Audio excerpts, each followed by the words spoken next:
हजारीबाग संसदीय सीट पे लगातार पसीना बहा रहे मनीष जायसवाल इस समय हमारे साथ हैं और किस तरह से वो चुनाव चल रहा है। लगातार लगभग 1 महीने से वो लगातार क्षेत्र का दौरा कर रहे हैं। ऐसे में हमारे साथ खुद हैं मनीष जायसवाल, उनसे ही बात करते हैं। सर, कैसा प्रचार चल रहा है आपका? आप खुद प्रत्याशी हैं हजारीबाग।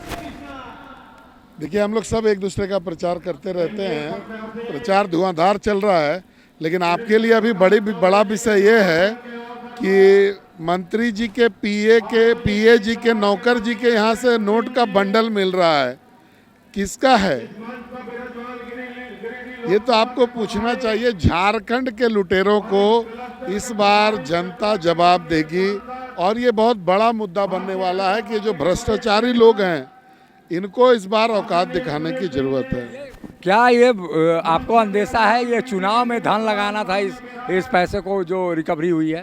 देखिए, ये भ्रष्टाचार का पैसा है और निश्चय रूप से चुनाव में लगाने के लिए ही था और इसी के लिए निकल रहा। सवाल है इतने बड़े संख्या में कैश का रहना और वो भी ऐसे व्यक्ति के पास निकलना। आप जरा समझिए कि मंत्री जी के पीए जी के नौकर जी के पास ये निकल रहा है, तो ये बड़ा अफसोसजनक बात है। इन कांग्रेस को स्पष्ट करना चाहिए, जनता से माफी मांगनी चाहिए इस भ्रष्टाचार के। लेकिन हेमंत सोरेन तो अपनी दुहाई दे रहे हैं कि हमको जेल में बंद करके रखा गया है। उनकी पत्नी लगातार रो के कह रही हैं कि एनडीए अत्याचार कर रहा है उन। तो रोने से कोई निर्दोष साबित हो जाता है क्या? अगर वो निर्दोष हैं तो उनको तो वहाँ से मिल जाता, बेल मिल जाता। उन्होंने आदिवासियों का जमीन लूटा है, भ्रष्टाचार के कई एक मामले हैं, तो अभी उनको भोगना पड़ेगा। चुनाव में मुद्दा बनेगा भ्रष्टाचार। आप लोग भ्रष्टाचार का मुद्दा बना पा रहे हैं? चुनाव का सबसे बड़ा मुद्दा ही भ्रष्टाचार है। कांग्रेस वोट जो मांग रही है वो अपने कृत्यों के आधार पर 60 साल कांग्रेस राज में रही है। अपने नीति और नियत पर वोट मांग के दिखा दे। वो वोट मांग रही है जात के नाम पर, वो वोट मांग रही है कि भाई हेमंत सोरेन जी जेल चले गए भ्रष्टाचार के नाम पर। तो अगर वो उसने विकास का कोई भी काम किया इस देश में तो उसके आधार पर मांगे। ये काम कर रहा है क्योंकि आपके सीट के लिए आजसू का जो गठबंधन है वो अहम है। वो गठबंधन पूरी तरह से इंटैक्ट होकर काम कर पा रहा है। देखिए, गठबंधन भी काम कर रहा है, प्लस अदरवाइज भी माहौल जो है इस देश में विधानसभा के चुनाव का और लोकसभा के चुनाव का अलग अलग पैटर्न ऑफ वोटिंग है। वोट देने का तरीका अलग अलग है।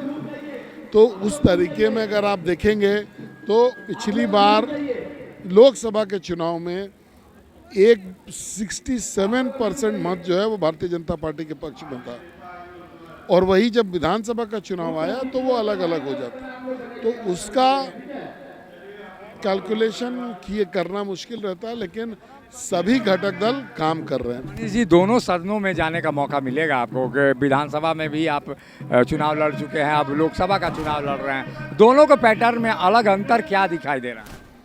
देखिए, जब वहाँ दूसरी जगह जाएंगे तो उसकी बात करेंगे। अभी तक तो जो दायित्व था विधानसभा में उसको अच्छे से निभाया। अब चुनाव लड़ने का पैटर्न क्या है? ये चुनाव है, कोई अंतर नहीं है पैटर्न में। जनता के बीच में जाना है, उनका आशीर्वाद मांगना है, बस यही पैटर्न है।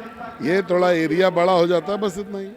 ये थे मनीष जायसवाल जो बता रहे हैं कि इस बार भ्रष्टाचार बड़ा मुद्दा लोकसभा चुनाव में बनने वाला है और जिस तरह से आलमगीर आलम के नज़दीकियों के घरों से कैश बरामद हुए हैं उसके बाद से बीजेपी ये बड़ा मुद्दा लेकर सामने आ रही है। सहयोगी संजय के साथ अशोक कुमार, मुखर संवाद, बोकारो।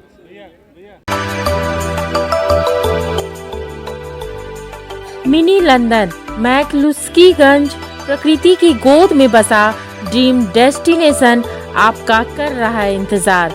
आइए अपने यादगार लम्हों को बिताइए ड्रीम डेस्टिनेशन में। राजधानी रांची से महज 50 किलोमीटर दूर आपका अपना ड्रीम डेस्टिनेशन। जब टूटती है आस, जब थकती है सांस, जब रूठते हैं अपने, मुंह मोड़ता है जमाना, जब अंगड़ाई लेता है संकल्प, फिर बनती है कहानी, बनते हैं अनमिट निशान। देखिए मेरे साथ संघर्ष की दास्तां।